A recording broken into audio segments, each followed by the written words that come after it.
That is a good looking forecast, especially for Friday night, 3 days away from Halloween. And in this special edition, a Halloween edition of Answering the Call, we're focusing on ways that you and the little ones can have a nice, safe, and spooktacular time this Halloween. Joined by Corporal Chris Bordelon, good friend of KTBS, here once again to talk about some things that Shreveport PD is working on. And you just wrapped up a big one, the Trunk or Treat event happening last night. So first things first, how was it?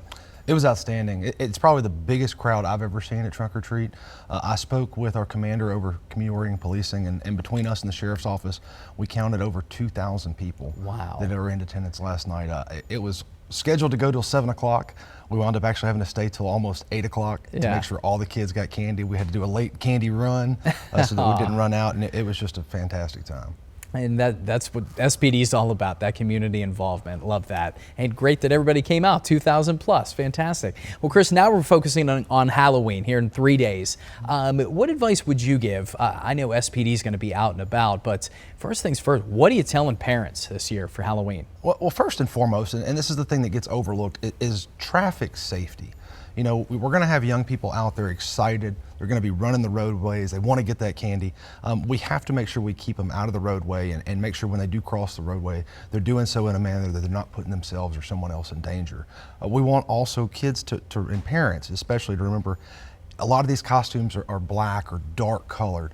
Make sure your kid has a flashlight or something that illuminates them so cars can see them if they are in the roadway. Because that's really our number one concern, is that we don't want one of our young ones to wander off in the roadway and get struck by a motor vehicle, because that's usually catastrophic results. Absolutely, very well said. And when it comes time to for the parents to kind of let the kids do their thing, we all remember that age. Absolutely. When it comes out, I don't want to stay with mom and dad right now. I want to go have fun with my buddies. What advice? That's a tough thing, but what would you recommend there? So what I tell my daughter is when she trick or treats, stay in well lit areas. Only go to houses that have lights on. If houses don't have lights on, they're not participating.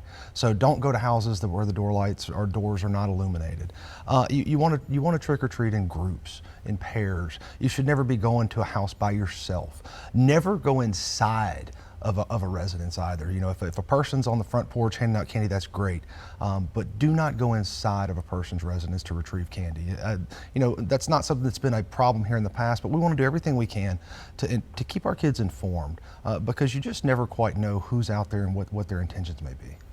Great points there, Chris. And if anybody has any questions, I know we got some parents out there, they may be wondering, there going to be some police officers out. You guys will be out there full force. Can they reach you? And if so, how can they reach out to SPD? Yeah, so they can always call us for any non-emergency is 673-7300, and they can contact our Community-Oriented Policing Bureau, and that's 673-6950. And we really want to answer any questions that you would have with trick-or-treating or any legal issues. And we want to remind parents that what you do and what you teach your child is more important than anything, and that's what's going to determine their safety. 365, Halloween or other nights. That's right. Fantastic. And I also heard that one of the most popular Halloween costumes this year is to go as Corporal Chris Bordelon of Shreveport Police. That's true, and if they do that, we've got a spot for them on graveyard shift. We'll get them out there right away. Get them on the beat, huh? That's right. Hey, great job as always, my friend, and we appreciate what you do and everybody at SPD. All right, thank you. And if you happen to have a question for Chris or this segment of Answering the Call, you can send in your question to pressreleases@ktbs.com. Include a little portion there on the subject headline, and we'll get those answers for you. And we want everyone to have a happy Halloween. We'll be right back after this on KTBS 3 News.